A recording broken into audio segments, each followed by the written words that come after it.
என்பதோடு மேலான தமிழ் பெருங்குடி மக்களே, உங்கள் அனைவருக்கும் மேலரசம்பட்டு சமூகத்தின் பணிவான வணக்கங்கள். அன்பு உறவுகளே, நம்முடைய சேனலை நீங்கள் காண்பது இதுவே முதல் முறையாக இருந்தால் நம்முடைய காணொலியை நீங்கள் தொடர்ந்து காண வேண்டுமென்றால் உடனே சப்ஸ்கிரைப் செய்து கொள்ளுங்கள். தொடர்ந்து நம்முடைய காணொலி பற்றின உங்களுடைய மேலான கருத்துக்களை கருத்துரை பகுதியிலே தவறாமல் பதிவு செய்யுங்கள். அன்பு உறவுகளே, வாருங்கள் இப்பொழுது காணொலிக்குள்ளே செல்லுவோம். நான் முதல்ல ஒரு காணொலி நீங்க பார்த்தீங்க இல்லையா, இந்த காணொலியோட முழு காணொலிய இதுல போடுறேன் பாருங்க. பார்த்தீர்களா இந்த காணொலிய? இவர்கள் எல்லாம் ரவுடிங்க. இவங்க எங்க பதுங்கி இருக்காங்கன்னா, ஒரு விசிகாவினுடைய கவுன்சிலரோட வீட்டுல கட்டிலுக்கு அடியில பதுங்கி இருக்காங்க. மொத்த ரவுடிகளும் விசிகா வீட்டுக்குள்ளதான் இருக்கான்.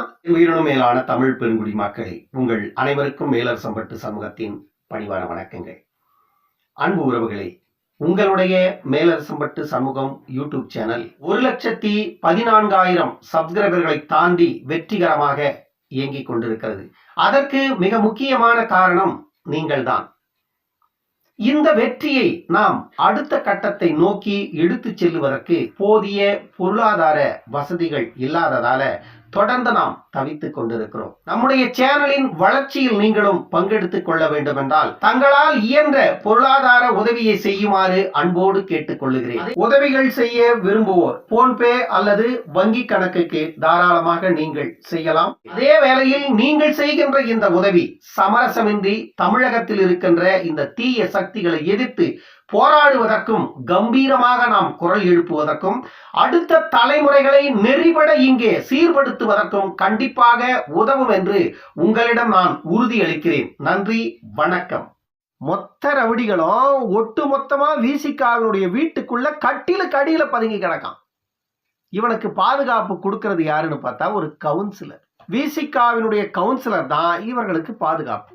இந்த சம்பவம் எங்கு நடந்தது? இதனுடைய முழு விவரத்தை இந்த காணொலியில பார்ப்போம். வாருங்கள் அன்பு உறவுகளே. இந்த சம்பவம் எங்க நடந்திருக்குன்னா கும்பகோணத்துல. கும்பகோணம் விசிகா கவுன்சிலர் ரூபின் ஷா, இவருடைய கணவர் தான் அலெக்ஸ். விசிகாவினுடைய பிரமுகரான இவர்களுடைய வீட்டுல மர்ம நபர்கள் வந்து போறதாக, நடமாட்டம் இருப்பதாக காவல்துறைக்கு தகவல் போயிருக்கிறது. காவல்துறைக்கு கிடைத்த அந்த தகவலின் அடிப்படையில காவல்துறை என்ன பண்றாங்கன்னா, கோர்ட்டு வாரண்டோட அந்த வீட்டுக்குள்ள நுழையிறாங்க. கோர்ட்டு வாரண்ட் எடுத்துக்கிட்டு அந்த வீட்டுக்குள்ள காவல்துறை அதிகாரிகள் சென்ற போது அந்த கவுன்சிலர் ரூபின் ஷாவுடைய கணவர், அவர் பேர் அலெக்ஸ், அவர் என்ன பண்றாருன்னா, இங்கெல்லாம் நீங்க வரக்கூடாது, இங்க என்ன வேணும், எதுக்காக நீங்க வந்தீங்க அப்படின்னு காவல்துறை அதிகாரிகளை இவங்க கேள்வி கேட்கிறாங்க. ஆனா காவல்துறை அதிகாரிகள் இங்க சில மர்ம நபர்கள் தங்கி இருக்கிறதாக எங்களுக்கு தகவல் கிடைத்திருக்கிறது, நாங்க உங்க வீட்டை சோதனை போடணும் அப்படின்னு இவங்க வீட்டுக்குள்ள நுழைறாங்க. வீட்டுக்குள்ள அவங்கள அனுமதிக்கல. யாரு அனுமதிக்கல அப்படின்னா, இந்த ரூபின் ஷா கவுன்சிலருடைய கணவர் அலெக்ஸும், இந்த அலெக்ஸுக்கு சில வக்கீல்கள் கூட இருக்கிறாங்க, வழக்குரைஞர்கள். இந்த வழக்குரைஞர்கள் எல்லோருமே சேர்ந்து அந்த வீட்டுக்குள்ள சோதனை செய்வதற்கு அனுமதியே கொடுக்க மறுக்கிறாங்க இந்த அலெக்ஸ் அவருடைய வக்கீல்கள் எல்லாரும் சேர்ந்து. ஆனாலும் காவல்துறை எங்க கிட்ட நீதிமன்ற ஆர்டர் இருக்கிறது, நாங்க கண்டிப்பா வீட்டை சோதனை போடணும் அப்படின்னு சொல்லிட்டு வீட்டுக்கு உள்ள காவல்துறை அதிகாரிகள் உள்ள போறாங்க. உள்ள போய் பார்த்தா அதுதான் இந்த காணொலி. இந்த கட்டில பாருங்க, உங்களுக்கே தெரியும். இந்த வீட்டுக்குள்ள போய் பார்த்தா ஒரு கை உடைஞ்ச நபர் அந்த கட்டில் மேல படுத்திருக்கிறார். அந்த கை உடைஞ்ச நபர் யாருன்னு பார்த்தா இந்த ரூபின் ஷா, கவுன்சிலர் ரூபின் ஷாவுடைய மகன் என்றே சொல்லுகிறார்கள். அந்த ரூபின் ஷாவுடைய மகனுடைய கை உடைந்த நிலையில அவர் அந்த கட்டில் மேல படுத்திருக்கிறார். கட்டில் மேல படுத்திருக்கிறவர் தான் குற்றவாளியா அப்படின்னு பார்த்தா இல்ல. கட்டிலுக்கு அடியில பார்த்தா ஒட்டுமொத்த ரவுடிகளும் கட்டிலுக்கு அடியில தான் இருக்காங்க. விசிகாவினுடைய அந்த வீடு ரவுடிகள் கூடாரமா இருந்திருக்கு. 4 நபர்கள் அந்த கட்டிலுக்கு அடியில இருக்கிறாங்க. அவர்கள் பேர் என்னன்னு பாத்தீங்கன்னா, கிங் ஆண்டனி, அர்னால்டு ஆண்டனி, பாலசாமி, அருண்குமார் அப்படின்னு இந்த 4 ரவுடிகள் அந்த கட்டிலுக்கு அடியில பதுங்கி இருக்கிறாங்க. காவல்துறை எல்லாரையும் உள்ள இருந்து வாங்களே வாங்க, இன்ஸ்பெக்டர் அழைக்கிறார் அப்படின்னு எல்லாரையும் வெளியே இழுத்துட்டு வராங்க.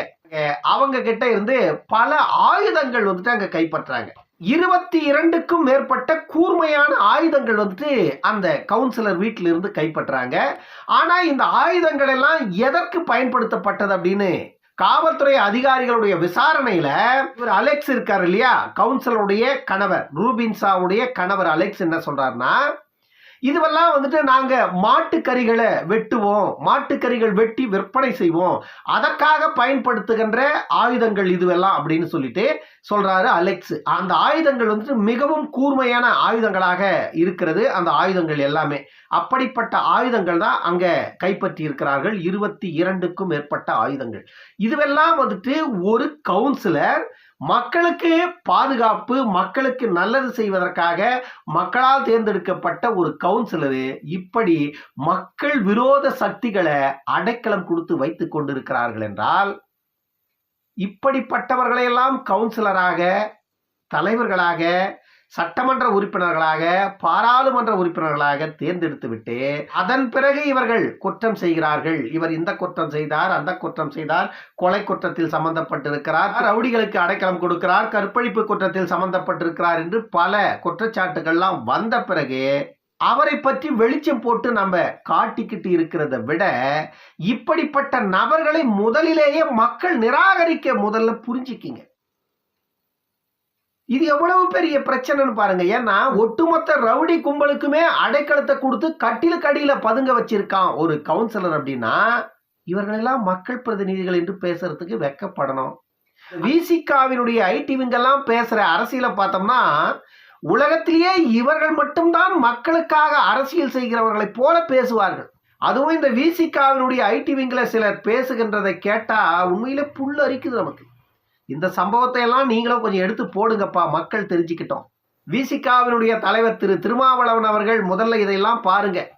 நீங்க அடுத்தவர்களை குறை பேசியே அரசியல் கட்சி நடத்திட்டு இருக்கீங்க. ஆனா உங்க வீட்டுக்குள்ள 1000 பொத்தல் கிடக்கு. தமிழ்நாட்டில் இருக்கிற எல்லா குற்றவாளிகளும் உங்க கவுன்சிலர் வீட்டில் தான் இருக்காங்க. இதையெல்லாம் விசிகாவினுடைய தலைவர் திருமாவளவன் கொஞ்சம் பார்த்தாருன்னா நல்லா இருக்கும். இவ்வளவு பெரிய சம்பவம் நடந்திருக்கு. அதன் பிறகு எல்லோரையும் கைது பண்றாங்க. அங்க இருக்கிற அந்த 4 குற்றவாளிகள். அந்த 4 குற்றவாளிகள்லாம் ஒன்றும் சாதாரண குற்றவாளிகள் அல்ல. ஒவ்வொருவர் மீதும் 5 to 7 வழக்குகள், 5 வழக்குகள், 4 வழக்குகள் எல்லார் மேலேயும் இருக்குது. அந்த 4 பேர் மேலேயும் அவர்களை கைது செய்யக்கூடாது என்று ரூபின் ஷாவுடைய கணவர் வந்துட்டு பயங்கரமான ரகலை பண்றாரு. ரகலையில் ஈடுபட்ட கவுன்சிலரின் கணவர் அலெக்ஸையும் சேர்த்து காவல்துறை கைது செய்து அழைத்து வந்திருக்காங்க. தமிழ்நாட்டினுடைய அரசியல் எதை நோக்கி போய் கொண்டிருக்குதுன்னு பாருங்க. விசிகாவுடைய ஐடி வந்துட்டு முதல்ல இதை போய் பாருங்க. இதை எடுத்து உங்க சேனல்கள்ல போடுங்க, மக்கள் தெரிஞ்சுக்கட்டும்.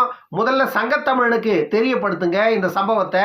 அதன் பிறகு ரவிக்குமாருக்கு, வன்னியரசுக்கு, அப்புறம் கட்சியின் தலைவர் திருமாவளவன் அவர்களுக்கு எல்லாருக்கும் இந்த சம்பவத்தை கொஞ்சம் தெரியப்படுத்துங்க.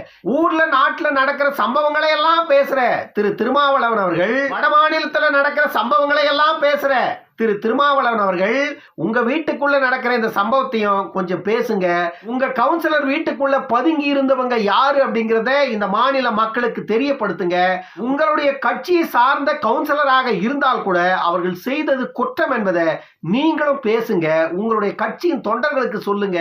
ஏன்னா நாட்டுல நல்லவர்களை நிம்மதியாக வாழ விடுங்க. நல்லவர்கள் மீது குற்றங்களை எல்லாம் சுமத்தி விட்டு எல்லா குற்றங்களையும் நல்லவர்கள் மீதே சுமத்தி கொண்டிருக்கின்ற திருமாவளவன் அவர்கள் குற்றம் செய்கின்ற எல்லாரையும் உங்க வீட்டுக்குள்ள வச்சிட்டு இருக்கீங்க. ஆனா நீங்க பேசுறது அடுத்தவர்களை. இதையெல்லாம் மக்கள் தொடர்ந்து பார்த்து கொண்டே இருக்கிறார்கள். திருமாவளவன் அவர்களே, நாட்டுல என்ன நடக்குது, எங்க நடக்குது, எப்படி நடக்குது, இந்த விஷயங்கள்லாம் வந்துட்டு பெரும்பாலான விஷயங்கள் வெளியே வரவே மாட்டேங்குது. காரணம் என்னன்னு பாத்தீங்கன்னா, தமிழ்நாட்டில் இருக்கின்ற பெரிய பெரிய ஊடகங்கள் வெளியிடுவதே கிடையாது. ஒரு குற்றம் நடக்கிறது என்றால் அந்த குற்றத்தை வெளியிடுவதை தவிர்த்து விட்டு நடந்த குற்றத்திற்கு எதிர்மறையான குற்றங்களை கொண்டு வந்து செய்தியாக்கி அதுதான் உண்மை அப்படின்னு சொல்லிட்டு மக்கள் முன்னாடி நம்ப வைக்கிற வேலையை இந்த அரசாங்கத்திற்கு சாதகமாக செயல்படுற ஊடகங்கள் செய்யுது. அதனால இந்த மாதிரியான உண்மை சம்பவங்கள் வெளிவருவதே இல்லை. இது மூடி மறைக்கப்படுகிறது.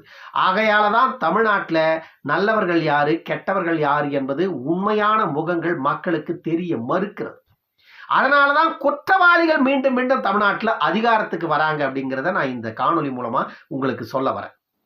இன்னொரு காணொலியில் சந்திக்கும் வரை உங்களிடமிருந்து விடைபெற்றுக் கொள்வது மேலரசம்பட்டு சண்முகம். நன்றி, வணக்கம் அன்பு உறவுகளே.